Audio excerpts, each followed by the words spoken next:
libro de lectura fácil, una guía para facilitar la atención a personas con discapacidad intelectual y visual del programa VADIV. Este programa ayuda a las personas con discapacidades intelectuales, en este caso con personas con discapacidad visual. Muchas de las veces estas usarían también para otras discapacidades como mental, física o sordo-ceguera. También este programa divide tanto para niños como para adultos.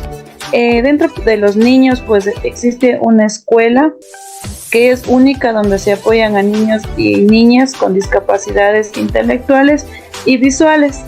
También el programa para adultos, cuando los estudiantes en sí ya terminan la etapa escolar, este programa ayuda a encontrar diversos recursos y realiza diferentes seguimientos para ver cómo ellos van desarrollando después de la etapa escolar. Bueno, yo les hablaré sobre la sección del libro que nos da la pregunta de quién soy.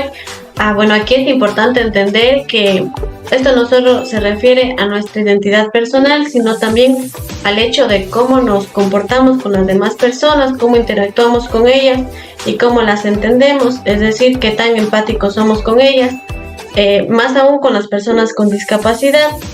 Por eso es importante considerar que nuestras acciones y lo que nosotros hacemos pueden intervenir en las de otras personas también.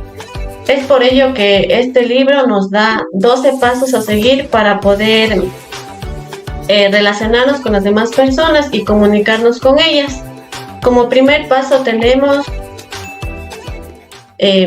antes de tocar a la persona, habla con ella, di tu nombre y tu función. Es importante hacer esto para que la persona no se asuste con nuestra presencia. Como vemos en el primer ejemplo, el doctor se acerca a la persona con discapacidad visual y le dice su nombre, que en este caso es Manuel, y su función, que es el fisioterapeuta. Bueno, como segundo paso tenemos avisa cuando llegas y cuando te vas, para que la persona esté al tanto de lo que sucede en su alrededor y se sienta segura.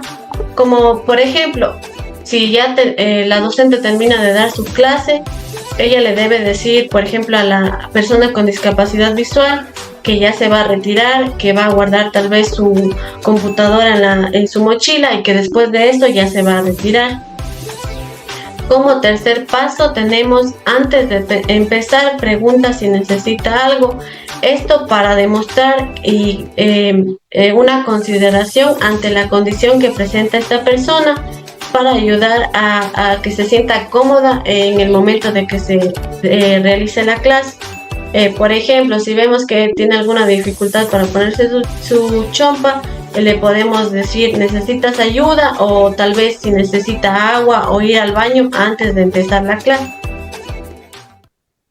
Ya como cuarto paso tenemos explícale a la persona qué va a hacer o lo que pasará en ese momento. Esto para que la persona comprenda las acciones que se están realizando y para que ella pueda actuar. Por ejemplo, si en la escuela ya llega la hora del receso, aquí la docente, como podemos ver en el ejemplo 4, le explica al estudiante que tal vez cuál es la distancia que él tiene al bar, cuántos pasos debe caminar, y ya cuando llegue, que enfrente de él está ya la charola con el plato que la debe agarrar y así. Ya como quinto paso tenemos darle el tiempo necesario para que responda, sin que la persona se sienta apurada para responder. Por ejemplo, el papá le pregunta a su hijo si quiere agua. Es importante que la persona con discapacidad se tome su tiempo para responder, revise si tiene o no agua todavía, para que el papá le dé o no si necesita. Ya como sexto paso tenemos explícale las instrucciones de manera clara y concreta. Para estas instrucciones deben ser específicas, sin redundancia, para evitar confusiones en la persona con discapacidad, asegurándonos que pueda seguir las instrucciones de manera correcta. Por ejemplo, ya es la hora de comer, enfrente tuyo está una mesa, a mano izquierda está la silla, tú te puedes sentar ahí y así. Ya como séptimo paso, tenemos comprueba que la persona ha entendido el mensaje que le has dado. Por ejemplo, aquí se pueden realizar preguntas como: ¿has entendido la instrucción que te di? ¿Me puedes repetir? Para ver si la persona sí ha entendido o no la instrucción. Ya, como octavo paso tenemos: déjale que toque lo que tiene enfrente, anímalo a hacerlo, ya que sus manos son sus ojos. Es importante que la persona se sienta cómoda con su entorno, que toque lo que tenga enfrente de él. Por ejemplo, enfrente de ti está una computadora, a mano izquierda una botella de agua, a mano derecha un vaso, para que la persona se pueda mover en ese entorno y sepa lo que tiene en su alrededor. Ya, como noveno paso tenemos que la persona debe poder identificar fácilmente sus cosas. Como vemos en el ejemplo, aquí la persona ya conoce su alrededor, ella sabe en dónde queda su casillero, sabe cómo llegar a él, cómo abrirlo y lo que tiene ahí.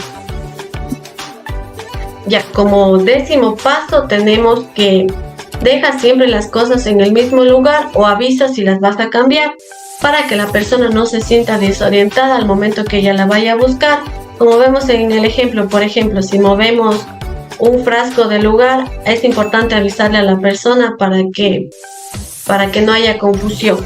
Ya, en el paso 11 tenemos: facilita que la persona haga sus cosas por sí misma y sin ayuda. Esto para que la persona sea autónoma, se sienta útil. Es importante también motivarla para que realice sus acciones solas, ya que ella también es capaz de realizar. Y como último paso tenemos que es importante recordar que las personas también tienen otro tipo de discapacidad, como la sordoceguera, la discapacidad física o la mental, aparte de la discapacidad visual. Es por ello que es importante aquí ya implementar otras alternativas que se puedan adaptar a la necesidad que tenga la persona con discapacidad múltiple. Tenemos el Muévete conmigo para personas con discapacidad visual. En la primera imagen, si tiene que ir a algún lugar u otro, dejar que la persona se sujete de ti si necesita ayuda para llegar, ya sea a un parque, a la tienda o encontrar las cosas dentro de la casa. En la segunda imagen, utilizar información concreta, como por ejemplo delante, detrás, al lado de la puerta. Debemos intentar no decir aquí o allí, deben ser unas palabras mucho más concretas. En la tercera imagen, identifica los espacios con referencias que sean fáciles, ya sea imágenes u objetos, para que la persona con discapacidad visual lo pueda encontrar mucho más fácil.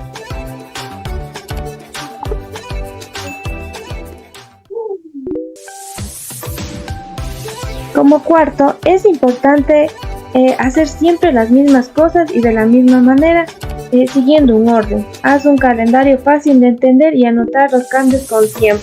Por ejemplo, si la persona con discapacidad visual ya sabe dónde se encuentra el cepillo de dientes, siempre lo va a estar haciendo, pero si ya se llega a cambiar en otro lado, es siempre llegar a tener un calendario que sea muy fácil de entender para esa persona. Como último tema de esta guía tenemos el Muévete con mis ojos. En la primera imagen podemos ver las personas con discapacidad visual que tienen diferentes afectaciones, como la ceguera total, visión borrosa y absolutamente el campo visual reducido. Entonces, en la ceguera total se puede decir que no ven absolutamente nada, solo distinguen un poco de luz. Por eso es muy importante que en los lugares que ellos estén haya una fuerte alumbramiento y una luz más clara para que ellos puedan así distinguir de diferentes maneras. En la visión borrosa, aquí es problema para que vean claramente, lo van a ver un poco opaco. Entonces esto puede hacer de que a la forma que ellos vean, lo vean en diferentes figuras, digámoslo así, de diferente manera. También tenemos el campo visual reducido. Pues aquí las personas ven las cosas, pero mirándoles de manera bien exactamente, digamos que clara. Por ejemplo, como un tubito. Es cuando nosotros cogemos algún tubo y ponemos ahí nuestro ojo. Podemos ver solo esa parte redonda. Entonces ellos hacen eso para poder ver de manera más clara y no les produzca algún error en la visión. Ya. También tenemos como el paso 2 que de las mejores condiciones en cuanto a la buena iluminación y una postura correcta. Si bien es cierto, ellos pueden visualizar algunos un poco, entonces ellos deben estar de una manera recta, sentada, y debe haber una luz fuerte, como les venía diciendo, debe ser bien alumbrada para que ellos puedan visualizar de mejor manera. También tenemos por último paso, proporcionar un buen contraste de los materiales que utilizan las personas. Por ejemplo, un plato, si ellos ya lo conocen de manera redonda, tiene que ser redonda. Un plato llano, digamos así, un plato profundo, pues ellos tienen que sentir que sea alto. Y un vaso no tiene que ser pequeño, sino que tiene que ser que ellos avancen a sujetar con la mano y así ellos reconocer de manera más fácil. En conclusión, la guía del programa Pavida es una herramienta esencial para mejorar la atención a personas con discapacidad, ya sea intelectual y visual.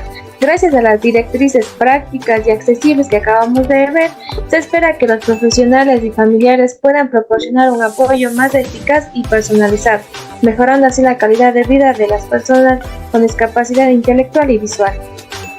Gracias. Gracias.